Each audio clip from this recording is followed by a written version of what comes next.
Assalamualaikum warahmatullahi wabarakatuh. Jumpa lagi dengan pembelajaran daring mata pelajaran fisika kelas 10. Pada bab 1, kita akan mempelajari tentang hakikat ilmu fisika dan keselamatan kerja di laboratorium. Yang pertama, kita akan mempelajari tentang hakikat fisika, yang kedua tentang keselamatan kerja di laboratorium.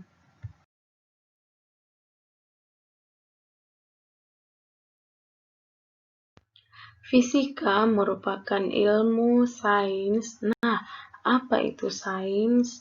Pasti di benak kalian berpikiran begitu. Jadi, sains adalah ilmu pengetahuan yang mempelajari gejala alam melalui pengamatan, eksperimen, dan analisis.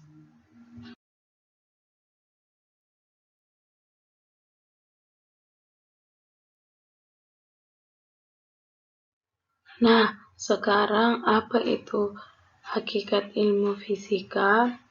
Hakikat ilmu fisika adalah ilmu yang mempelajari atau mengkaji benda-benda yang ada di alam, gejala-gejala, kejadian alam, serta interaksi dari benda-benda di alam tersebut secara fisik, mencoba merumuskannya secara matematis. Kemudian, ilmu fisika ini memenuhi 3 peranan. Yang pertama, fisika sebagai produk.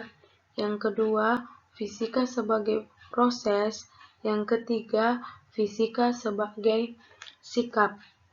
Yang pertama, fisika sebagai produk merupakan kumpulan pengetahuan yang mempelajari sifat dan gejala pada benda-benda di alam. Contohnya saja, manusia memiliki indera penglihatan berupa mata yang bisa digunakan untuk melihat benda-benda di sekitar kita karena mata manusia merupakan alat optik. Seperti itu. Yang kedua adalah fisika sebagai proses. Apa itu fisika sebagai proses? Yaitu cara penyediaan atau sebagai proses yang memberikan gambaran tentang berbagai kegiatan penemuan yang dilakukan para ilmuwan untuk menyusun suatu ilmu pengetahuan. Kemudian, kalau fisika dalam sebagai sikap, yaitu untuk mewujudkan suatu produk fisika, diperlukan pemikiran dalam kreativitas pada proses pengamatan atau penyelidikan fisika oleh ilmuwan. Sikap yang diterapkan seperti jujur, rasa ingin tahu, bertanggung jawab, disiplin, dan masih banyak lagi.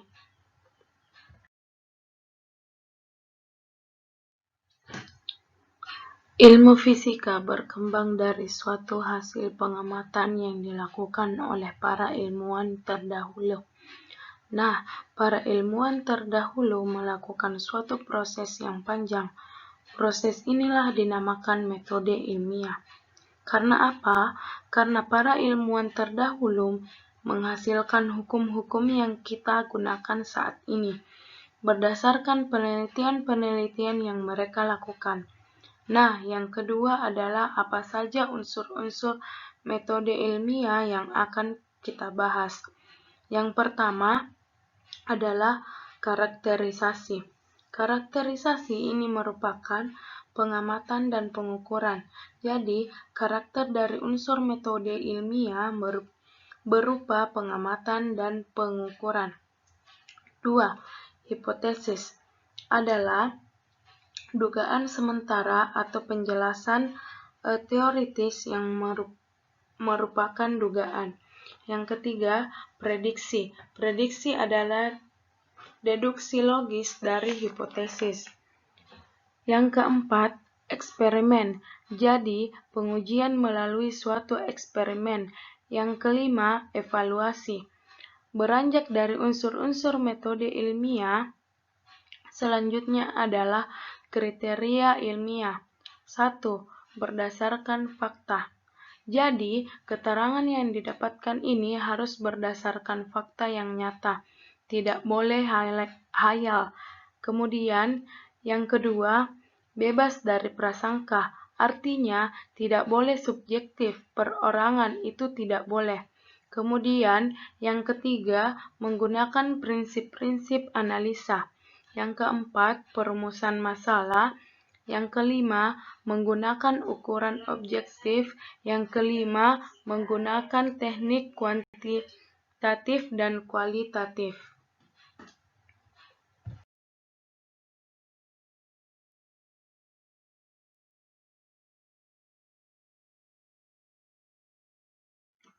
Kemudian, apa itu metode ilmiah?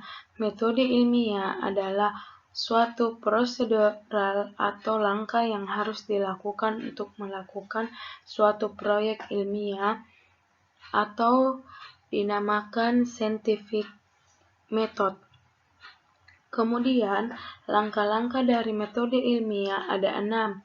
Yang pertama, identifikasi masalah dan studi pendahuluan. Merupakan identifikasi masalah dilakukan dengan mencari atau memilih masalah yang akan diteliti. Yang kedua, perumusan masalah. Artinya memperjelas batasan masalah yang akan diselesaikan. Rumusan masalah dapat dituliskan dengan kalimat tanya. Yang ketiga, pengumpulan informasi. Memperoleh pengetahuan dan informasi baik berupa teori, konsep, maupun hasil penelitian sesuai dengan masalah yang diteliti. Yang keempat, pengajuan hipotesis. Hipotesis merupakan jawaban sementara dari permasalahan yang diajukan. Hipotesis berupa teori yang perlu diuji kembali kebenarannya.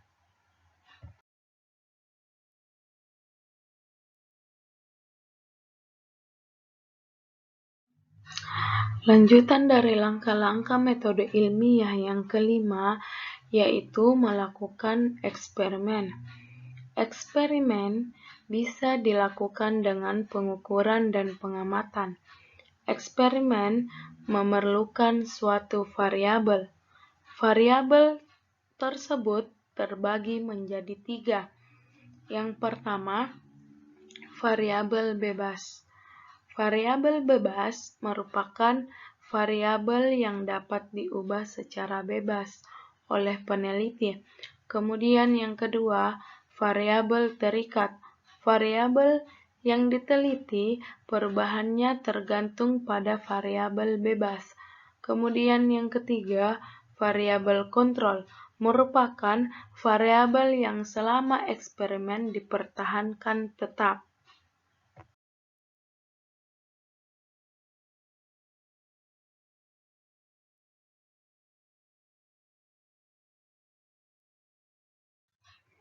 Langkah metode ilmiah selanjutnya adalah analisa data.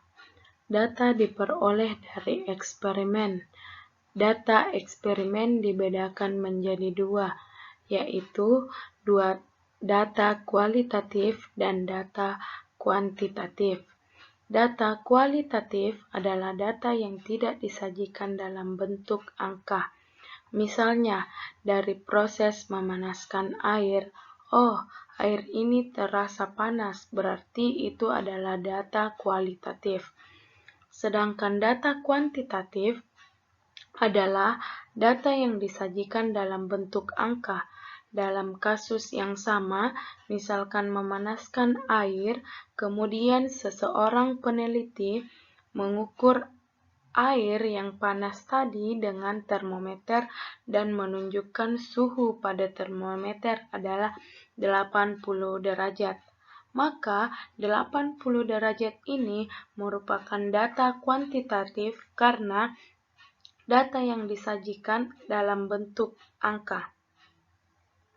Kemudian, beranjak dari analisa data, langkah selanjutnya adalah pengambilan kesimpulan.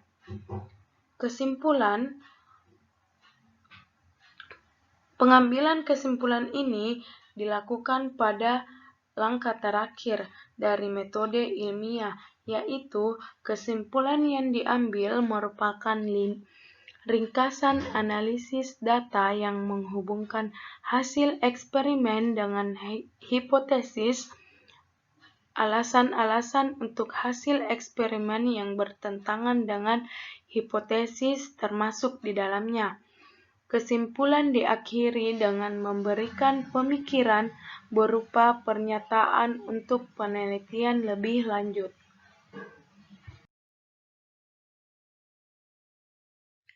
Pada bagian ini berisi contoh soal.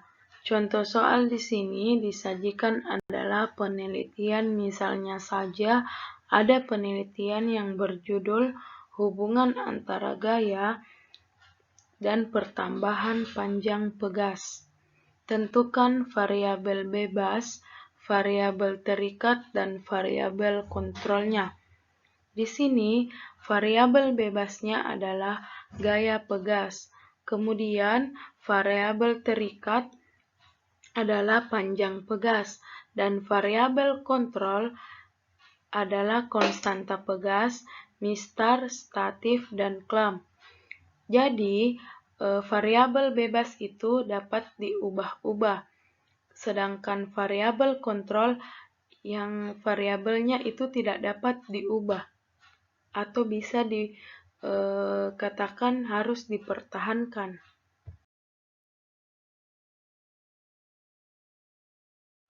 Oke, sekian untuk hari ini.